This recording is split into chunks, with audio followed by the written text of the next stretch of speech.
നനച്ചിരിക്കാതെ സിനിമയിലെത്തുക, ഒരിക്കലും സിനിമാക്കാരനാകും എന്ന് വിചാരിക്കാതെ സിനിമയിലെത്തുക. 10-12 വർഷത്തോളം നല്ല കോളിനോസ് പുഞ്ചിരിയും ഒരു ഡ്യൂപ്പും ഇല്ലാതെ ഫൈറ്റും ഒക്കെയായി നായകനായും രണ്ടാം നായകനായും വില്ലനായും ഒക്കെ സജീവ സാന്നിധ്യമായി നിൽക്കുക. ഞാൻ ജയന് മുമ്പുള്ള കാര്യമാണ് പറഞ്ഞത്. ജയേട്ടന് മുമ്പ് ഡ്യൂപ്പില്ലാതെ മലയാളത്തെ അഭിനയിച്ച ഒരു നടനെക്കുറിച്ചാണ്, നമ്മളെന്തിന് സസ്പെൻസ് ഇടുന്നതല്ലേ, നമ്മുടെ വിൻസെൻ്റ് എന്ന് പറഞ്ഞ നടനെക്കുറിച്ചാണ് ഞാനിന്ന് സംസാരിക്കുന്നത്. തമിഴകത്ത് ജയശങ്കർ എന്ന നായകനെ ജെയിംസ് ബോണ്ട് ജയശങ്കർ എന്ന് പ്രേക്ഷകർ സ്നേഹപൂർവ്വം വിളിച്ചതുപോലെ ഇവിടെ വിൻസെൻറ്റിനെയും ജെയിംസ് ബോണ്ട് ചേർത്ത് വിളിക്കുമായിരുന്നു. വനചിത്രങ്ങളിൽ ഡ്യൂപ്പിൻ്റെ സഹായം വാങ്ങാതെ കാടുകളിൽ വള്ളികളിൽ തൂങ്ങി ആടിയൊക്കെ ഫൈറ്റ് ചെയ്യുകയും പാടുകയൊക്കെ ചെയ്തപ്പോൾ അദ്ദേഹത്തെ ടാർസൻ വിൻസെൻ്റ് എന്ന് വിളിക്കുമായിരുന്നു. ടാർസൻ്റെ പേരും കൂടി ചേർത്ത് വിളിക്കുമായിരുന്നു. സ്വാഭാവികമായും അടുത്ത തലമുറ എത്തിയപ്പോൾ നായകസ്ഥാനം നഷ്ടപ്പെട്ടു. സുകുമാരനും സോമനും ഒക്കെ വന്നപ്പോൾ, ജയനും വന്നപ്പോൾ വിൻസെൻ്റ്, രാഘവൻ, സുധീർ എന്നുള്ള ആ ത്രയം പഴയ പ്രതാപത്തിൽ നിന്ന് പിന്നോക്കം പോയല്ലോ. അതിൽ ഖിന്നനാകാതെ സൈഡ് റോളുകളിൽ സഹകരിക്കുക, ജീവിക്കാനായി മദ്രാസിൽ തന്നെ റിയൽ എസ്റ്റേറ്റ് ബിസിനസ്സിലേക്ക് തിരിയുക, നല്ല ഉരുക്കുപോലുള്ള ശരീരമൊക്കെ നിലനിർത്തിയിട്ടും തലച്ചോറിൽ മസ്തിഷ്ക ആഘാതത്തിലൂടെ വെറും 43-ാം വയസ്സിൽ ഈ ലോകം വിട്ടു പോവുക. ഒരു ഹതഭാഗ്യനായിരുന്നു വിൻസെൻ്റ് എന്ന് പറയാം.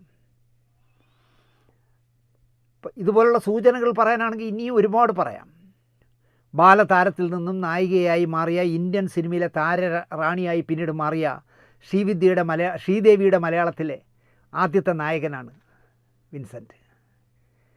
നായകനാക്കി സിനിമയെടുത്ത IV ശശി നായകനല്ലാതായിട്ടു ക്യാരക്ടർ റോളുകൾ നൽകിയ അവസാനം വരെ സഹകരിപ്പിച്ച അഭിനേതാവായിരുന്നു വിൻസെൻ്റ്. IV ശശിയുടെ അവസാന കാലം വരെ. ഇൻസ്പെക്ടർ ബൽറാമാണ് അവസാനമായിട്ട് ഇദ്ദേഹം അഭിനയിച്ചത്. അത്രയും വേഷങ്ങൾ കൊടുത്തിരുന്നു. IV ശശിയുടെ അംഗീകാരം എന്ന് പറഞ്ഞ സിനിമയിലാണ് IV ശശിയുടെ അംഗീകാരം, അതുപോലെ തന്നെ ഹരിഹരൻ്റെ സംഗമം, ഈ 2 സിനിമകളിൽ മനോഹരമായ പ്രകടനം നടത്തിയതിൻ്റെ പേരിൽ 1974 നല്ല നടനുള്ള സംസ്ഥാന അവാർഡിന് ഈ 2 ചിത്രങ്ങളിലൂടെ അവസാന നിമിഷം വരെ പരിഗണിക്കുകയും അവസാനം ആ ഭാഗ്യം കൈവിട്ടു പോയ ഹതഭാഗ്യനുമാണ് വിൻസെൻ്റ്. കാരണം ആ വർഷം ഭരത് ഗോപി ശങ്കരൻകുട്ടി എന്നുള്ള മനോഹരമായ വേഷത്തിലൂടെ കൊടിയേറ്റം, അടൂർ ഗോപാലകൃഷ്ണൻ്റെ കൊടിയേറ്റത്തിലൂടെ മികച്ച നടനായി. ഇല്ലായിരുന്നുവെങ്കിൽ 77 ഈ പറയുന്ന അംഗീകാരം, സംഗമം എന്ന് പറഞ്ഞ 2 സിനിമകളിലൂടെ മികച്ച നടനാകേണ്ടിയിരുന്നതാണ്. അവസാന നിമിഷം വരെയും ഭരത് ഗോപിയോടൊപ്പം മത്സരിച്ചു അദ്ദേഹം. ഇങ്ങനെ പറഞ്ഞു പോയാൽ ഇനിയും വേണമെങ്കിൽ സൂചനകൾ നൽകാനാവും.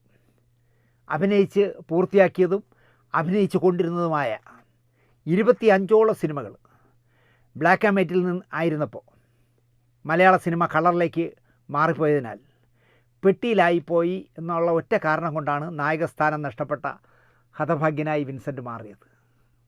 25ഓളം സിനിമകൾ പെട്ടിയിലായിപ്പോയി. കാരണം ഒരു സുപ്രഭാതത്തിൽ മലയാള സിനിമ കളറിലേക്ക് അങ്ങ് മാറി. ജയന് മുമ്പേ മലയാള സിനിമയിലെ ആക്ഷൻ ഹീറോ ആയ നായകനായിരുന്നു വിൻസെൻ്റ്. അങ്ങനെ ഡ്യൂപ്പില്ലാതെ അഭിനയിച്ച് ചന്ദനച്ചോല എന്ന് പറഞ്ഞ JC സാറിൻ്റെ പടത്തിൻ്റെ സെറ്റിൽ അപകടം വരെ ഉണ്ടായി. എന്തിനധികം പറയുന്നു, എറണാകുളം എടവനക്കാട് സ്വദേശി വിൻസെൻ്റ് ഈ പറഞ്ഞ കഥകളിലേക്ക് നായകനായിരുന്നു എന്ന് പറയാം. 10ാം ക്ലാസ് വരെ മാത്രമേ പഠിക്കാനായുള്ളൂ. അതിനുശേഷം കൊച്ചിയിലെ മെറ്റൽ ഹൗസിൽ ജോലിക്ക് ചെറുപ്രായത്തിൽ കയറി. കമ്പനിയിൽ സമരം വന്നപ്പോൾ കമ്പനി പൂട്ടി.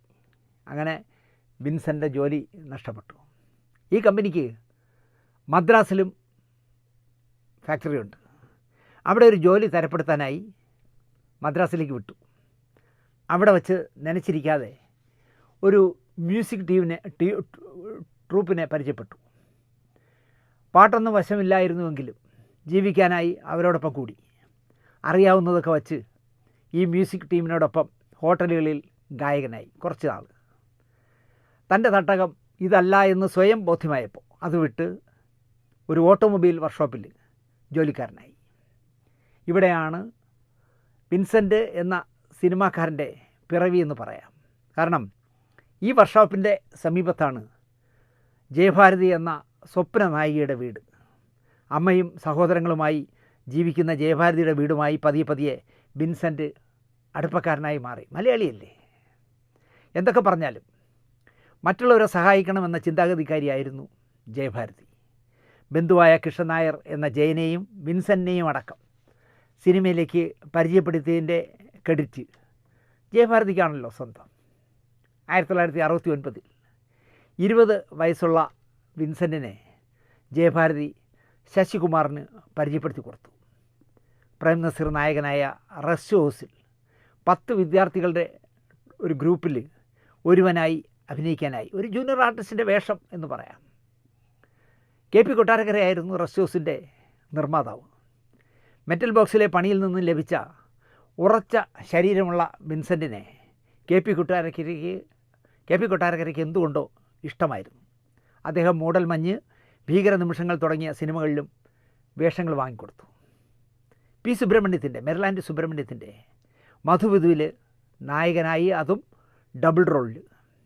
മധുവിധു വിജയമായതോടെ സുബ്രഹ്മണ്യത്തിൻ്റെ സ്വപ്നങ്ങൾ എന്ന സിനിമയിലും നായകനായി.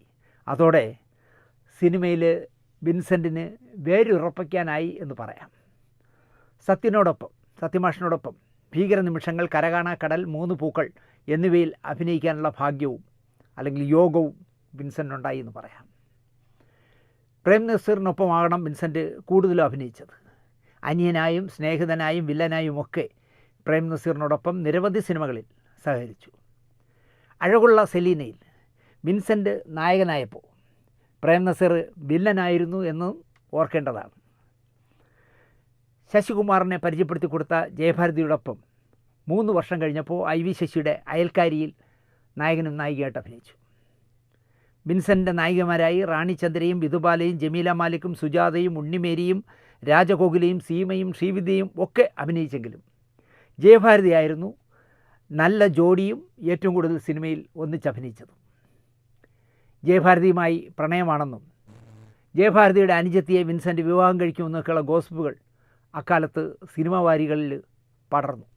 ശരിക്കും പറഞ്ഞാൽ വിൻസെൻറ്റിനെ ശരിക്കും അലോസരപ്പെടുത്തിയ വാർത്തകളായിരുന്നു അത്. ശങ്കരൻ നായരുടെ ചിത്രരമയിൽ ഈ വാർത്ത അച്ചടിച്ചു വന്നത് വലിയ കോളിളക്കം ഉണ്ടാക്കി. അതിൽ ശരിക്കും വിഷമിച്ചത് വിൻസെൻ്റായിരുന്നു. വിൻസെൻറ്റിന് ലഭിച്ച ചില ഭാഗ്യമുഹൂർത്തങ്ങളുണ്ട് പറയാൻ. രാത്രിവണ്ടി എന്ന ചിത്രത്തിൻ്റെ ഷൂട്ടിംഗ് കാണാനിടയായ സത്യമാഷ് അടുത്ത് വിളിച്ചിട്ട് പറഞ്ഞു, നിൻ്റെ പ്രകടനം ഞാൻ ശ്രദ്ധിച്ചു, നന്നായിട്ടുണ്ട്. മരണം വരെയും സത്യമാഷ് പറഞ്ഞ ഈ വാചകം വിൻസെൻ്റ് തനിക്ക് കിട്ടിയ അവാർഡ് പോലെ മനസ്സിൽ സൂക്ഷിച്ചു. രാത്രിവണ്ടി തിയേറ്ററിലെത്തുന്നതിന് മുമ്പ് സത്യമാഷ് ഈ ലോകം വിട്ടുപോയിരുന്നു.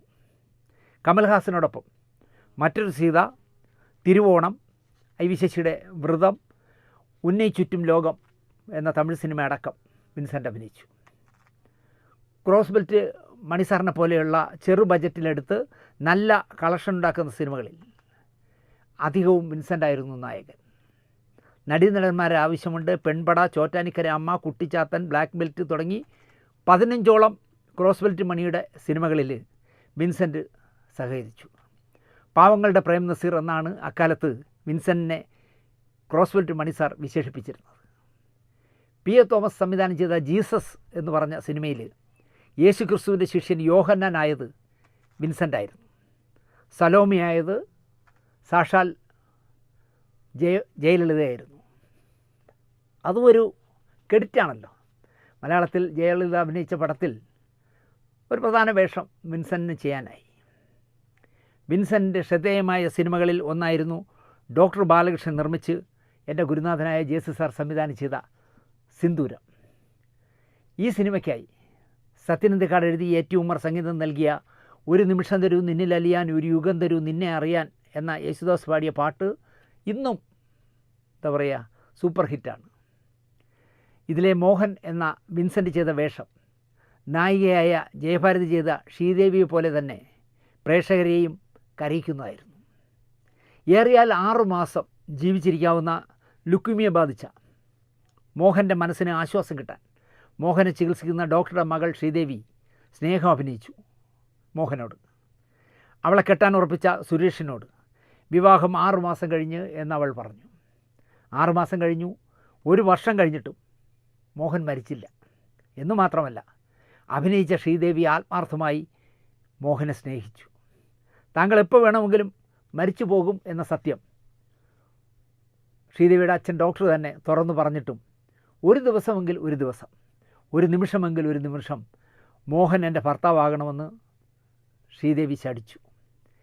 പ്രേക്ഷകരെ കരയിച്ച് വിജയിച്ച സിനിമയായിരുന്നു സിന്ദൂരം.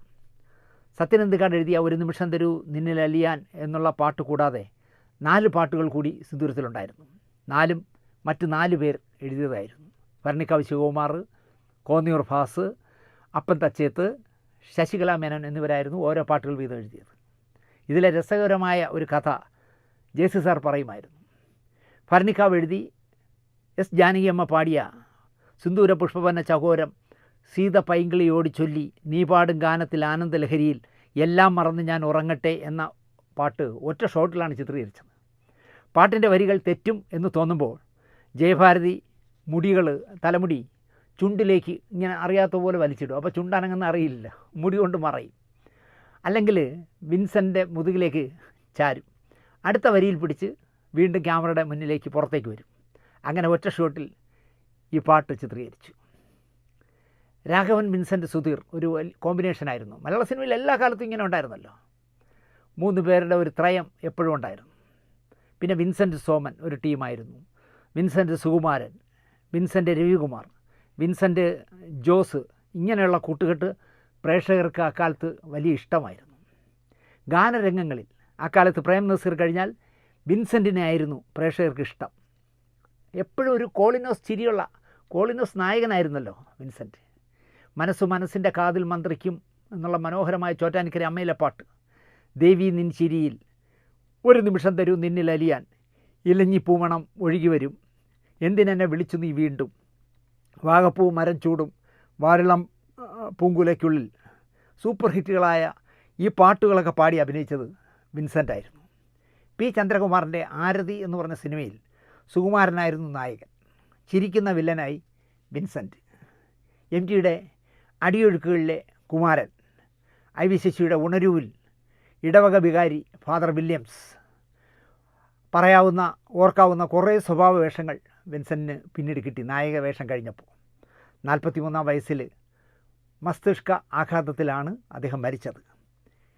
എറണാകുളം എടവനക്കാട്ടെ ആദ്യ സിനിമാക്കാരനാണ് വിൻസെൻ്റ്. 2016 അദ്ദേഹത്തിൻ്റെ ഭാര്യ മേരി ഒരു ആക്സിഡൻറ്റിൽ മരിച്ചു. റോബിൻ, റിച്ചാർഡ് എന്ന് പറഞ്ഞ 2 ആൺമക്കൾ. സിനിമയിൽ അവസരങ്ങൾ കുറഞ്ഞപ്പോൾ അദ്ദേഹം നിരാശനായതേയില്ല. അവസാന 10-11 വർഷക്കാലം റിയൽ എസ്റ്റേറ്റ് ബിസിനസ്സിൽ നന്നായി പ്രവർത്തിച്ചു. അപ്രധാന വേഷങ്ങളിലേക്കാണ് വിളിക്കുന്നതെങ്കിലും ഒന്നിനും നോ പറയാതെ ഇക്കാലയളവിൽ സിനിമയിൽ നിന്നു. തൻ്റെ ഒരു കാലത്തെ നായകനായിരുന്ന വിൻസെൻറ്റിനെ ഐ വി ശശി കൈവിട്ടതേയില്ല. തൻ്റെ സിനിമയിൽ ഒരു ചെറിയ വേഷമാണെങ്കിൽ പോലും ഐ വി ശശി നൽകുമായിരുന്നു. Ladies hostel, love letter, boyfriend, Priya Ninakku Vendi, Aalinganam, Madhuram Thirumadhuram, Rajankanam, Pavadakkari, college beauty മുതലായ റൊമാൻറ്റിക് സിനിമകൾ. രാത്രി വേണ്ടി, ടാക്സിക്കാർ, പത്മവ്യൂഹം, ചന്ദനച്ചോല, ടൈഗർ സലീം മുതലായ ആക്ഷൻ സിനിമകൾ. അച്ഛനും ബാപ്പയും, ആരാധിക, സതി, അഴകുള്ള സെലീന, കേണലും കളക്ടറും, അനുഭവം, അഭിനന്ദനം, സിന്ദൂരം, പ്രവാഹം, ഭാര്യ, വിജയം, അവൾ വിശ്വസ്തയായിരുന്നു പോലുള്ള സിനിമകളിൽ വിൻസെൻറ്റിന് നന്നായി തിളങ്ങാനായി. കാട്, കരകാണക്കടൽ, 3 പൂക്കൾ, ജീസസ്, അച്ചാണി, പത്മവ്യൂഹം, അനുഗ്രഹം, ഇനിയും കാണാൻ പോലുള്ള നല്ല സിനിമകൾ, സമ്മിശ്രമായ സിനിമകളിൽ വിൻസെൻ്റ് നല്ല പ്രകടനം കാഴ്ചവെച്ചു. 1948 നവംബർ 15-നാണ് എടവനക്കാട്ട് വിൻസെൻ്റ് ജനിച്ചത്. 1991 ആഗസ്റ്റ് 30-ന് 43-ാം വയസ്സിൽ വിട പറഞ്ഞു. 34 വർഷമായി അദ്ദേഹം വിട പറഞ്ഞിട്ട്. ഇപ്പോൾ ജീവിച്ചിരുന്നെങ്കിൽ അദ്ദേഹത്തിന് 77 വയസ്സായേനെ. ഒരു വർഷം 27 സിനിമകളിൽ വരെ അഭിനയിച്ച നടനായിരുന്നു വിൻസെൻ്റ്. കുറ്റങ്ങളും കുറവുകളും എല്ലാ നടിമാർക്കും ഉണ്ടാകും. എല്ലാവരും അവരവരുടെ ശേഷിക്കൊത്ത് അഭിനയിക്കും. എനിക്ക് പറയത്തക്ക അഭിനയശേഷി ഉണ്ടെന്ന് ഞാൻ വിശ്വസിക്കുന്നില്ല. എൻ്റേതായ കഴിവുകൾ കൊടുത്ത് ഞാൻ അഭിനയിക്കുന്നു. അത് വിജയമോ പരാജയമോ ആകാം, എന്തും സംഭവിക്കാം. ഞാൻ അഭിനയിക്കുന്ന കഥാപാത്രങ്ങളെപ്പറ്റി ശരിയായ രീതിയിൽ വിലയിരുത്തുന്നത് വിദ്യാർത്ഥികളാണ്. ഞാൻ അഭിനയിച്ച സിന്ദൂരം എന്ന ചിത്രത്തിലെ അഭിനയം എല്ലാവരും പുകഴ്ത്തി പറഞ്ഞു. എന്നാൽ ആ കഥാപാത്രത്തിന് പോരായ്മകളുണ്ട് എന്നാണ് എൻ്റെ വിശ്വാസം. പ്രേക്ഷകരിൽ നിന്ന് കിട്ടുന്ന പ്രോത്സാഹനങ്ങൾ എന്നിൽ വിശ്വാസം ഉണർത്തുന്നു. 1977 48 വർഷം മുൻപ് വിൻസെൻ്റ് ഒരു സിനിമാ വാരികയ്ക്ക് നൽകിയ അഭിമുഖത്തിൽ പറഞ്ഞതാണിതൊക്കെ. A. Vincent, Sethumadhavan, Hariharan, I. V. Sasi, P. A. Bakker, N. Sankaran Nair, crossbelt Mani, Sasikumar, Madhu, P. Subrahmanyam, P. Bhaskaran, A. B. Rajesh, J. C. Sir തുടങ്ങി മണിരത്നം, രാജസേനൻ വരെയുള്ള സംവിധായകരോടൊപ്പം സഹകരിക്കാനായി വിൻസെൻറ്റിന്. ഐ. വി. ശശിയുടെ ആദ്യ ചിത്രമായ ഉത്സവത്തിലും ജോഷിയുടെ ആദ്യ ചിത്രമായ ടൈഗർ സലീമിലും വിൻസെൻ്റായിരുന്നു നായകൻ. അദ്ദേഹം മരിക്കുന്ന വർഷം 1991 ഐ. വി. ശശിയുടെ ഇൻസ്പെക്ടർ ബൽറാമായിരുന്നു അവസാനമായി അഭിനയിച്ചത്. വിൻസെൻ്റിൻ്റെ മരണക്കാഴ്ചകളെപ്പറ്റി പ്രശസ്ത പത്രപ്രവർത്തകനായ പി. കെ. ശ്രീനിവാസൻ്റെ ഒരു വിലയിരുത്തലുണ്ട്. സിനിമാക്കാർ ആവശ്യം അത് അറിഞ്ഞിരിക്കണം. ചെന്നൈയിലെ ചിന്മയ നഗറിലെ വീട്ടിൽ ശവപ്പെട്ടിയിൽ അന്ത്യവിശ്രമത്തിന് സെമിത്തേരിയിലേക്ക് യാത്രയാകാൻ കാത്തുകിടക്കുന്ന വിൻസെൻ്റിൻ്റെ മൃതശരീരം കണ്ടപ്പോൾ അടക്കാനാവാത്ത സങ്കടം തോന്നി എന്നാണ് പി. കെ. ശ്രീനിവാസൻ പറയുന്നത്. എന്നും കാണുന്ന ആ വശ്യമായ ചിരി അപ്പോഴും ആ മുഖത്തുണ്ടായിരുന്നു. 43-ാം വയസ്സിൽ രോഗം പിടിവിട്ട് അന്തരിക്കുമ്പോൾ ആ വീട്ടിൽ മുൻനിരയിലുള്ള സിനിമാ താരങ്ങൾ ആരും വന്നില്ല. അക്കാര്യം അത്ഭുതപ്പെടുത്തുകയും നിരാശപ്പെടുത്തുകയും ചെയ്തു എന്നാണ് പി. കെ. ശ്രീനിവാസൻ പറയുന്നത്. 90കളുടെ തുടക്കത്തോടെ വിൻസെൻ്റിന് സിനിമയിൽ അവസരങ്ങൾ കുറഞ്ഞു. പുതിയ താരങ്ങളെത്തുകയും പഴയ താരങ്ങൾ നിഷ്പ്രഭരാകുകയും ചെയ്തു. വിൻസെൻ്റ് വളരെ വേഗം ഔട്ടായി. തുടർന്ന് റിയൽ എസ്റ്റേറ്റ് ബിസിനസ്സിലേക്ക് ശ്രദ്ധിക്കാൻ തുടങ്ങി. അക്കാലത്താണ് മരണം ഈ നടൻ്റെ കാൾഷീറ്റിന് വേണ്ടി ചിന്മയ നഗറിൽ എത്തിയത്. ഇന്നും യൂട്യൂബിൽ നിരവധി നടികൾ വിൻസെൻ്റുമായി ആടിപ്പാടുന്ന എത്രയോ ഗാനരംഗങ്ങൾ നമുക്ക് കാണാം. കോളിനോസ് പുഞ്ചിരിയുമായി മലയാള സിനിമയുടെ ചുറ്റുവട്ടങ്ങളിൽ വിൻസെൻ്റ് ഇന്നും നിലനിൽക്കുന്നു എന്ന് ചെന്നൈയിലെ ചലച്ചിത്ര പ്രവർത്തകർ ഓർക്കുന്നുണ്ടാകുമോ എന്നാണ് പി. കെ. ശ്രീനിവാസൻ ചോദിക്കുന്നത്. ആർക്കും ഒരു ദ്രോഹവും ചെയ്യാതെ, ഒരാളിൻ്റെയും അവസരം വെട്ടിപ്പിടിക്കാതെ ഒതുങ്ങി ജീവിച്ച വിൻസെൻ്റ് എന്ന അഭിനേതാവിന് അന്ത്യാഞ്ജലി അർപ്പിച്ചുകൊണ്ട് വീണ്ടും വീണ്ടും വീണ്ടും പി. കെ. ശ്രീനിവാസൻ പറഞ്ഞതുപോലെ തന്നെ നമ്മൾ യൂട്യൂബിൽ അടിച്ചു നോക്കുമ്പോൾ നല്ല വശ്യമായ പുഞ്ചിരിയോടെ നായികമാരോടൊപ്പം ആടിപ്പാടുന്ന പാട്ടുരംഗങ്ങൾ ഇപ്പോഴും നമുക്ക് വിരസതയില്ലാതെ തന്നെ കണ്ടിരിക്കാനാവും. ആ മാന്യനായ അഭിനേതാവിന് ചെറുപ്രായത്തിൽ തന്നെ ഈ ലോകം വിട്ടു പോകേണ്ടി വന്ന 41 വയസ്സെന്നൊക്കെ പറയുമ്പോൾ ജീവിതം തുടങ്ങുന്നേ ഉള്ളൂ. ആലോചിച്ച് ആ വലിയ മനസ്സിനുടമയായ, ആർക്കും ശല്യമില്ലാതെ ജീവിച്ച എൻ്റെ ഗുരുനാഥനായ ജെ. സി. സാറിന് വളരെ പ്രിയപ്പെട്ട ആളായിരുന്നു വിൻസെൻ്റ്. അവൾ വിശ്വസ്തയായിരുന്നു അടക്കം, സിന്ദൂരം അടക്കം, ചന്ദനച്ചോല അടക്കം ജെ. സി. സാറിൻ്റെ കുറേ സിനിമകളിൽ വിൻസെൻ്റ് നായകനായിരുന്നു. ആ അനുഗ്രഹീത നടന് അന്ത്യാഞ്ജലി അർപ്പിച്ചുകൊണ്ട് ഈ എപ്പിസോഡ് ഇവിടെ അവസാനിപ്പിക്കുന്നു. നന്ദി, നമസ്കാരം.